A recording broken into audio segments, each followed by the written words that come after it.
Hey everybody, how's it going? So I wanted to do an update on the Larvitar. I did finish IV breeding it, although I do want to do a little disclaimer. Right now we're at, what time is it? So right now I'm at 154 hours. However, when I did first start breeding for Larvitar, I was at 137 hours, and then I finished at around 145 hours. So it did take about 8 hours, but I was pretty happy with the results, so yeah, definitely going to show you that now.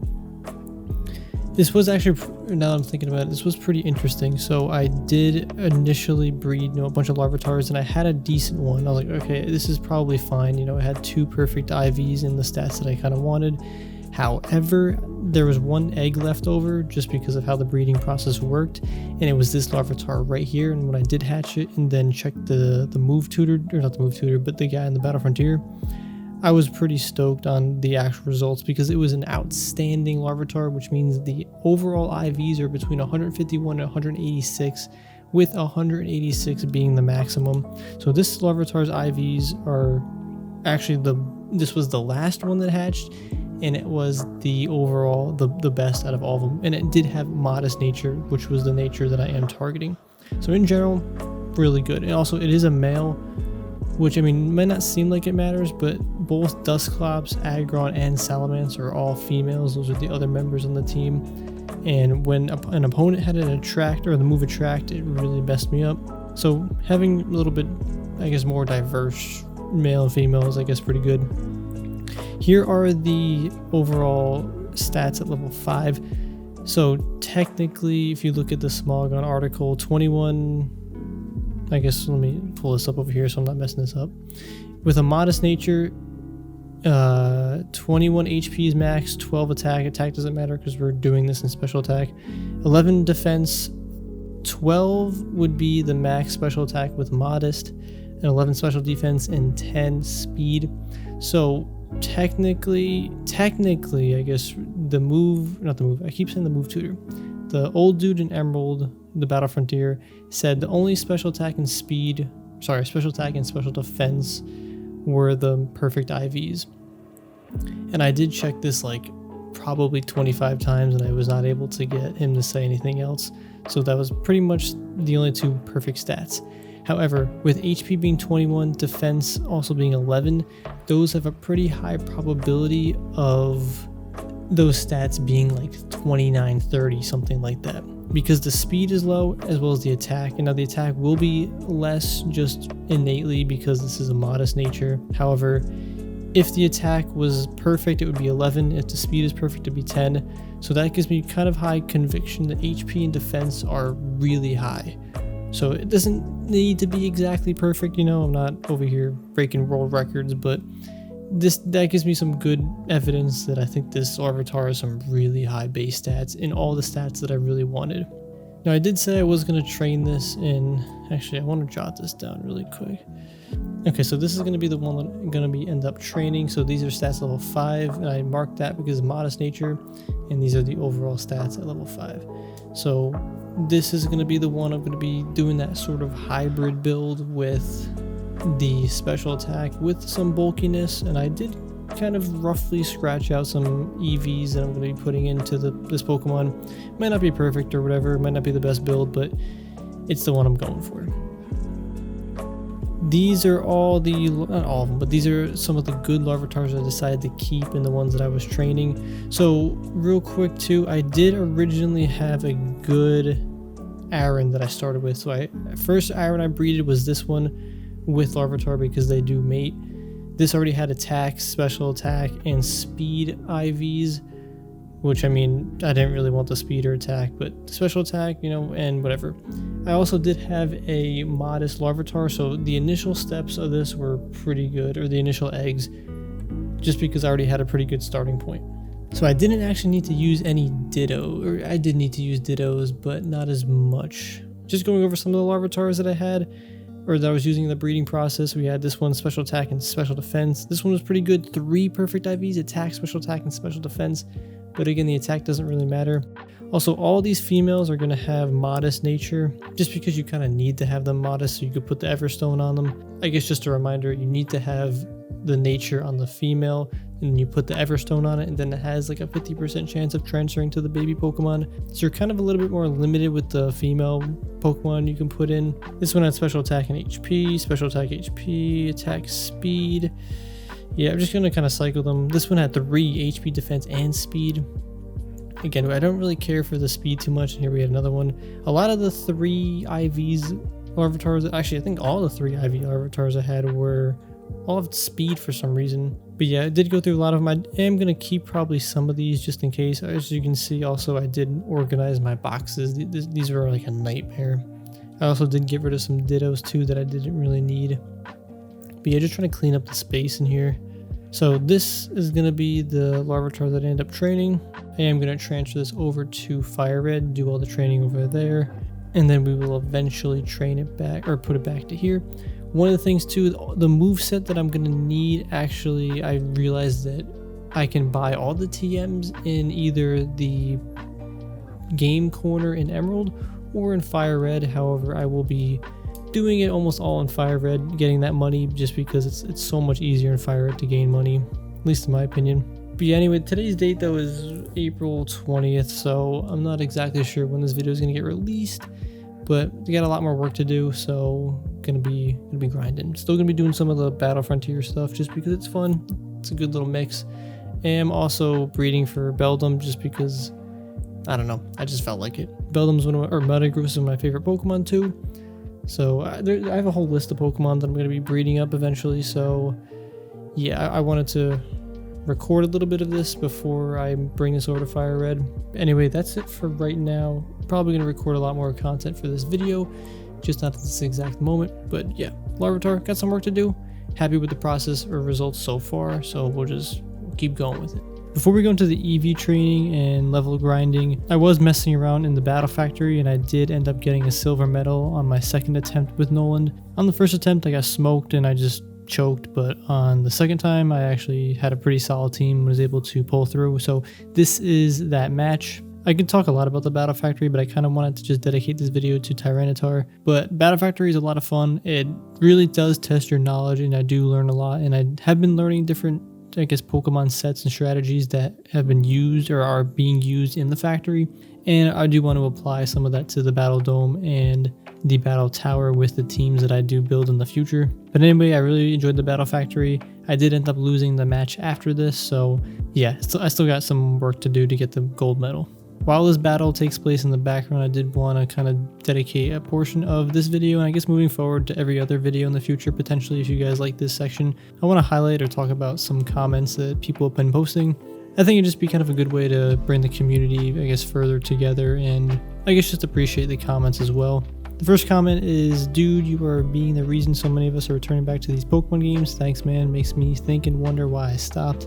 Definitely very happy that these videos are, I guess, for one, being recommended to people that actually enjoy these games, but then I guess also encouraging people to actually pick up the games and play them, because they're really truly fun games. You know, obviously I wouldn't still be playing them to this day and making videos about them, and I bet a lot of people also feel the same way, like enjoying these games. However, you know, life gets in the way, and they're just older games. You know, new things come up, and they're a lot more hype and, I guess, trendy, so naturally the older things just get pushed to the side and eventually kind of forgotten about. But again, I am very happy that some people are picking these games back up, and these videos are just for kind of reminding them of maybe when you were younger or just enjoy these games in general. Another comment is, it's wild how invested I am in this journey. Thank you for the exact Pokemon content I didn't know I wanted so badly. I wouldn't have really thought that people would be very, or I guess wildly interested in my Pokemon journey, but at the same time, I'm very thankful. It's also fascinating because I've been wanting to make this content for like a very long time, like years, but I just kind of figured it wouldn't be worth the effort because no one would really want to watch it anyway, just because it's an old game. It's pretty niche and specific, and I just didn't think there'd be any, I mean, not that there'd be anybody out there, but I think the audience would have just been so limited. One thing I love about the internet is just the ability to take something very niche and specific and be able to find people with similar interests and hobbies and kind of build like a little community around that. I think it's pretty easy to not appreciate this technology just because how much it's involved in, I think, a lot of our lives.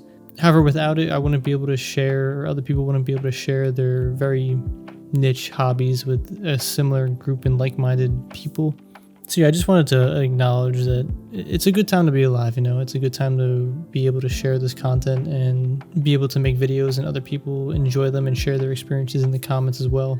Because like 20 years ago, you were not able to do this, and that's when these games were out. But anyway, moving on to the next comment. I'm 26 and I've recently just been getting on a nostalgia trip with Pokemon. I'm playing Pokemon Scarlet right now, and I just started to wonder if people were still excited about the older Pokemon games that I grew up with, and if they're still putting time in it.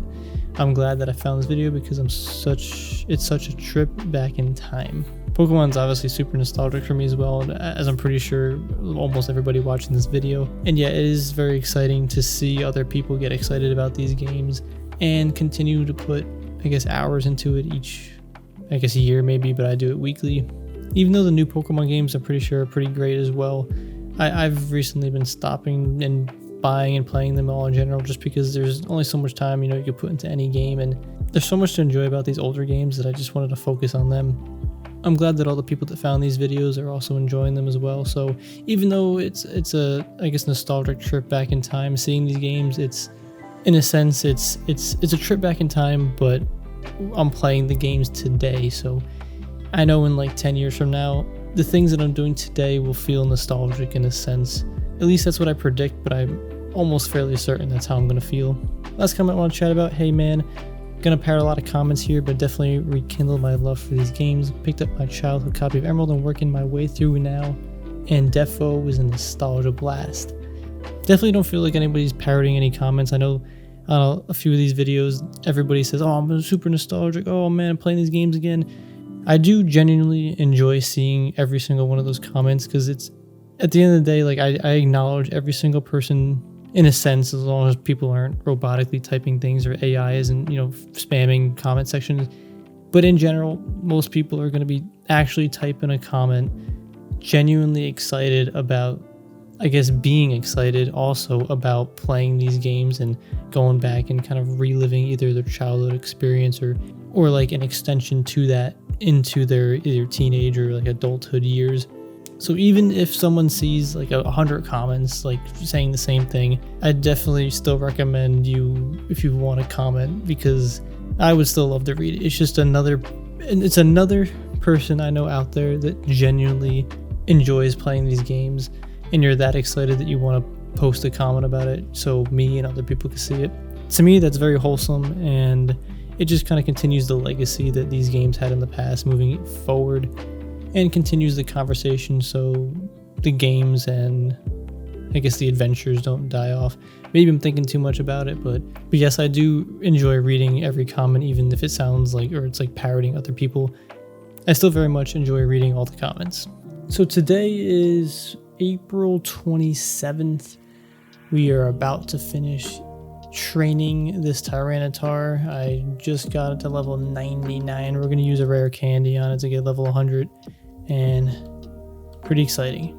So I think, let's see, real quick, I started EV training, or I transferred this to Emerald, from Emerald, with an in-game time of 389 hours, 51 minutes, and what do we have, like 402 or something hours. So it did take a little bit, yeah, about 403.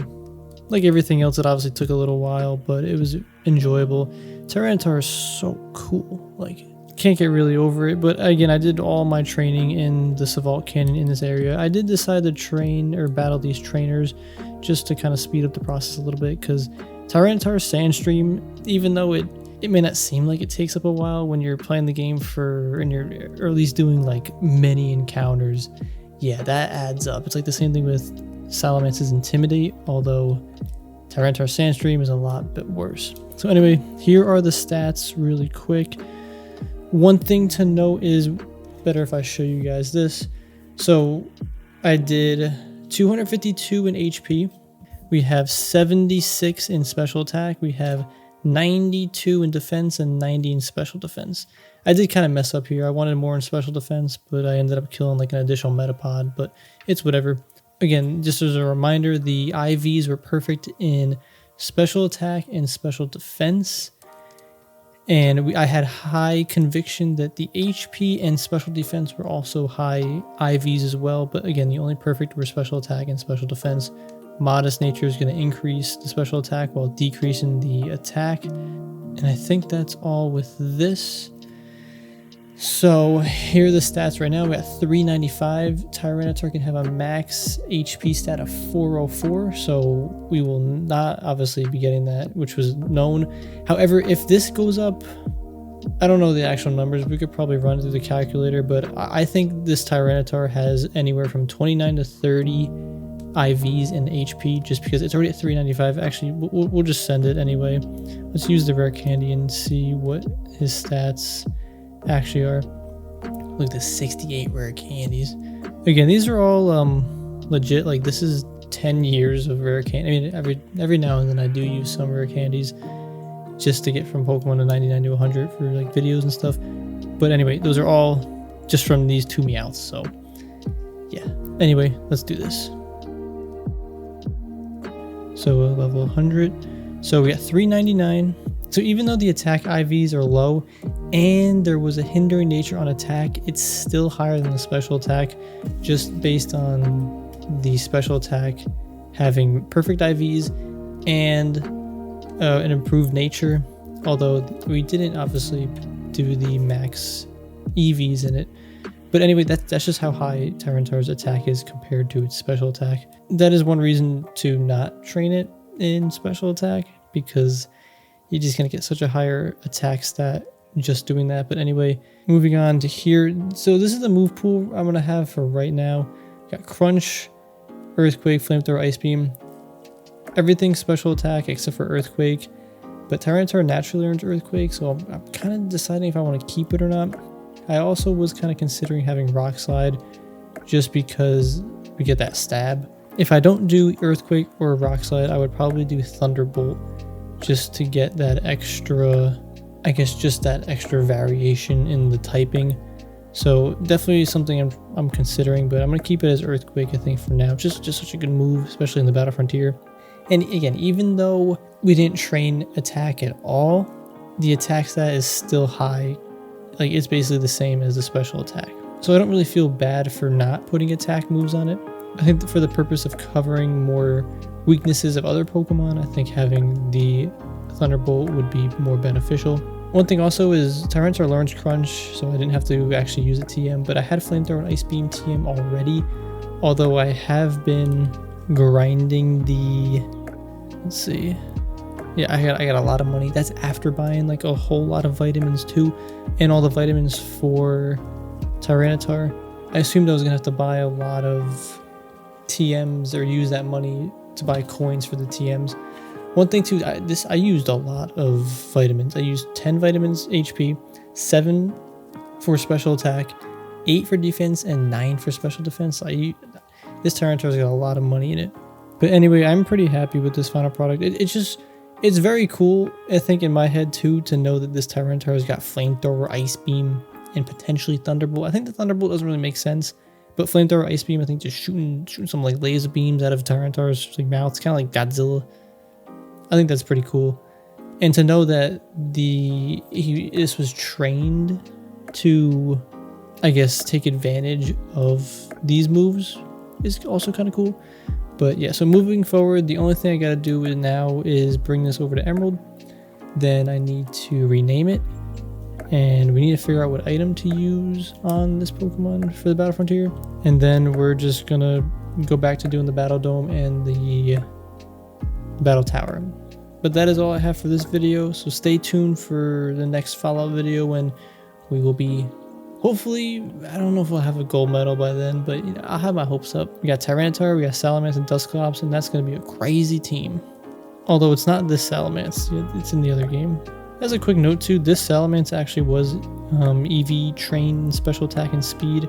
They had that modest nature as well, although I don't know what the IVs were because I never did IV training when I did this Salamence or my initial run of EV Pokemon or EV trained Pokemon. Thanks for watching, everybody. Stay tuned for some more Pokemon content and updates for the Battle Frontier. I'll see you all in another video.